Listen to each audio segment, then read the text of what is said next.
जो घटिया लोग होते हैं वो अपने से कमजोरों से लड़ते हैं, और जो बेवकूफ लोग होते हैं वो अपने से ताकतवर लोगों से लड़ने लग जाते हैं। जो समझदार लोग होते हैं वो किसी से नहीं लड़ते हैं। मैं आपको एक और मजेदार बात बताता हूं, ये पेशेंस आता कहां से है? ये समझदारी से आता है। समझदारी मतलब क्या? रियलिटी को एज इट इज देख लेना। क्या इस दुनिया में सब कुछ टेम्पररी है या नहीं है? ये कोई मेरा बिलीफ है या रियलिटी है? इस रियलिटी को देख लेना समझदारी है। इस समझदारी से पेशेंस आता है। मतलब क्या? बुरा फील हो रहा है, अब वहां पे अच्छा फील करने की जरूरत नहीं है, क्योंकि एक ऑपोजिट क्रिएट हो जाएगा। बुरा फील हो रहा है, होने दो, टेम्पररी है। देखता हूं मुझे कितना बुरा फील हो सकता है। मुझे कुछ ऐसा करना है कि आज पूरे दिन रोता ही रहूं, मतलब आंसू रुकने नहीं चाहिए। तो थोड़ी देर बाद क्या होगा? आप कोशिश करोगे बुरा फील करने की, होना बंद हो जाएगा। समझो यहां पे आपने क्या किया? उससे लड़े नहीं, क्योंकि जिससे लड़ोगे वो पावरफुल हो जाएगा। उसको खत्म करने के बारे में नहीं सोचना है। ये जो बुरा लगेगा, वो बुरा लगने वाली एक स्टेट है, उसको खत्म नहीं करना है, क्योंकि आप उसको खत्म कर नहीं सकते हो। जितना उसको खत्म करने की कोशिश करोगे और पावरफुल हो जाएगा।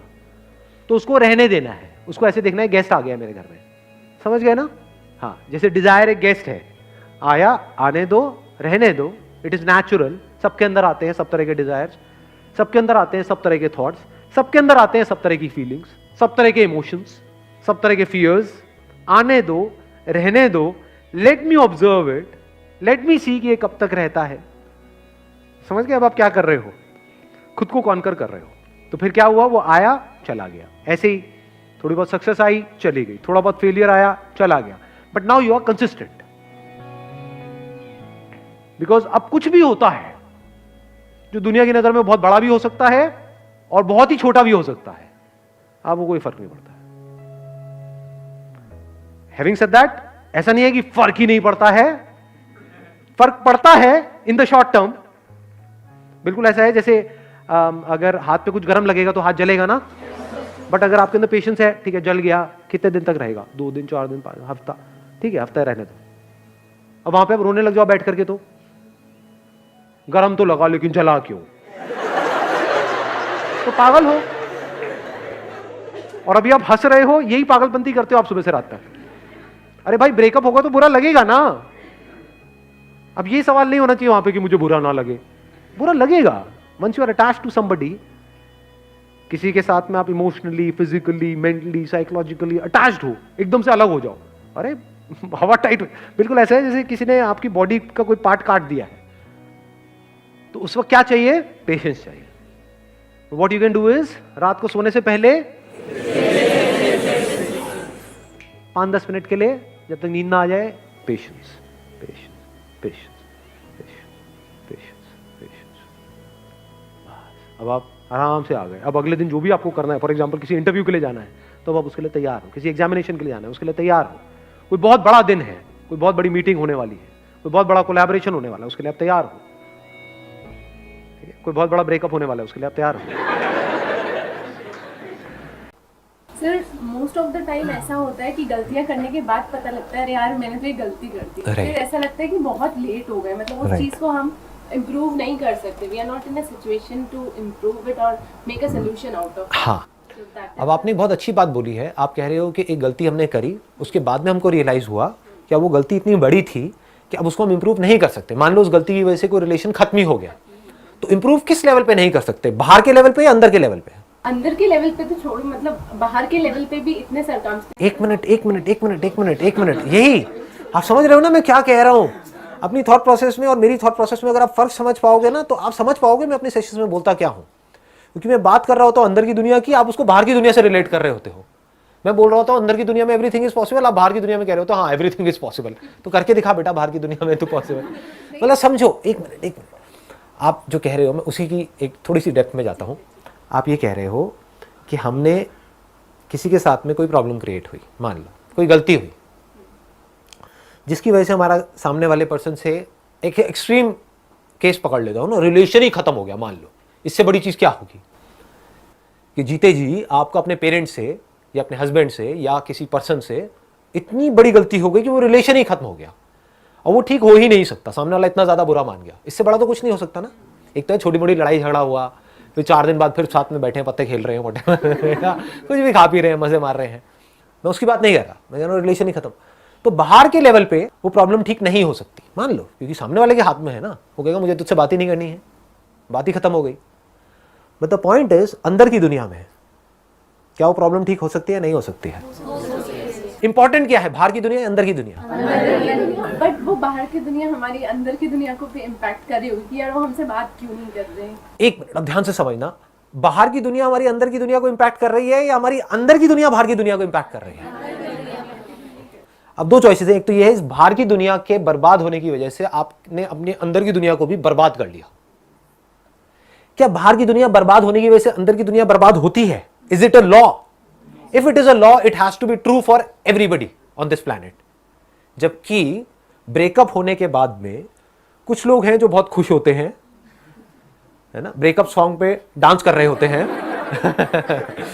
और कुछ है जो दुखी होते हैं।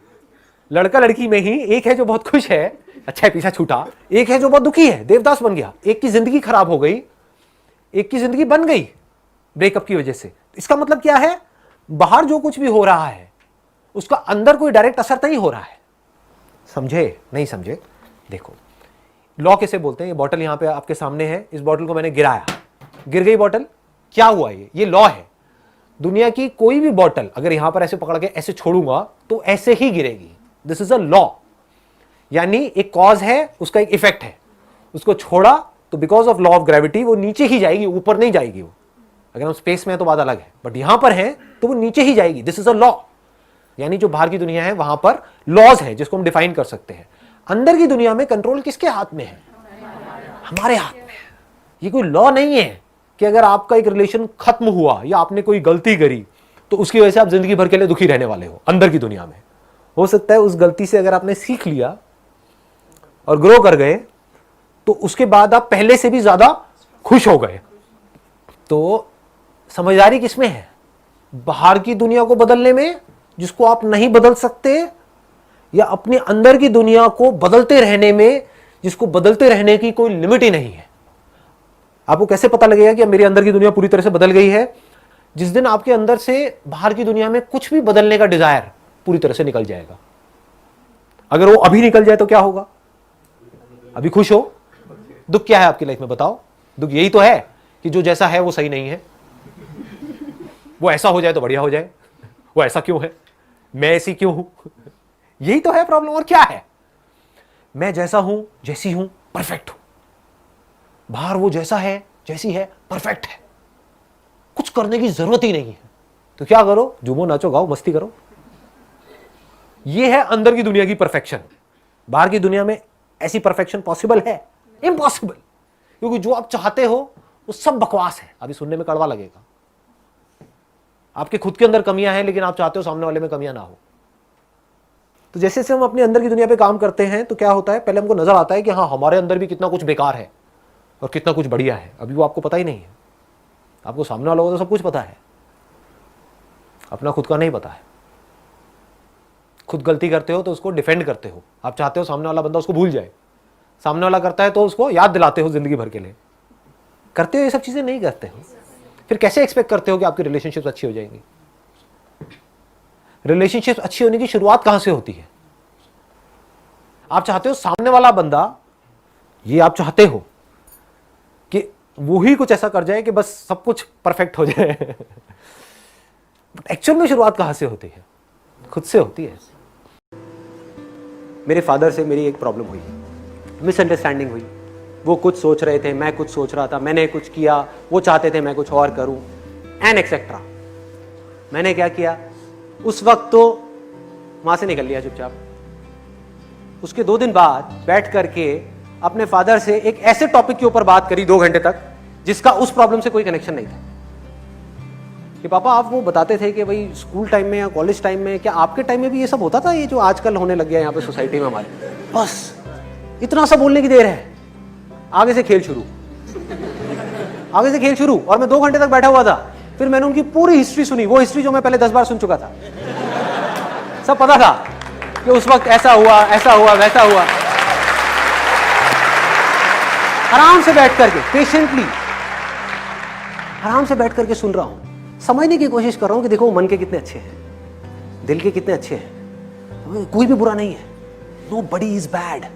हमारी नजरें खराब होती हैं, हम गलत नजर से सामने वाले को देख रहे हैं,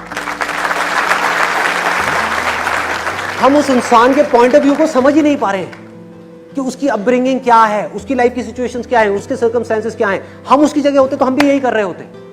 तो मैंने क्या किया, बैठ करके आराम से 2 घंटे तक सारा समझा, और करते करते करते करते करते करते करते करते फिर जब पूरे तरीके से वो खाली हो गए, अंदर से कुछ था ही नहीं उनके पास बोलने के लिए, बस उसके बाद में खेल खत्म, प्रॉब्लम सॉल्व।